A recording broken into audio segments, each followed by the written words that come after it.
এই ইসলাম মহফিলে উপস্থিত চাঁদপুরের সকল দপ্তরের যারা নিয়োজিত আছেন, উপস্থিত আছেন, জেলা ম্যাজিস্ট্রেট মহোদয় উপস্থিত আছেন, সেনাবাহিনীর কর্মকর্তাবৃন্দ, পুলিশ সুপার বৃন্দ এবং সকল রাজনৈতিক ব্যক্তিত্ব, আসসালামু আলাইকুম।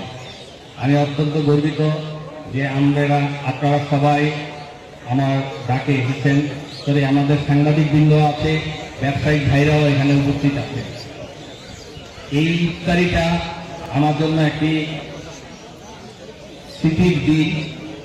আমি এই ইফতারির রোজার মাসে আপনাদেরকে সকল দপ্তরে যারা আছেন সবাই আমাদের একটি পাঠ, আমরা সবাই মিলে আমাদের নেতা তারেক রহমান আজকের যিনি প্রধানমন্ত্রী অক্লান্ত পরিশ্রম করছেন এই বাংলাদেশ বিনির্মাণে, আপনারা সবাই আপনাদের সহযোগিতা চাই।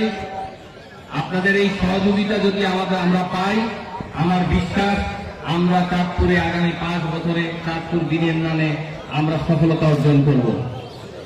আবার আমি সাথে সাথে আমাদের এখানে দলীয় নেতাকর্মী যারা আছেন, আপনারা আমাদের সকল অতিথিদেরকে সুন্দরভাবে দেখাশোনা করবেন যেন কারো কোনো ইফতারিতে সমস্যা না হয়।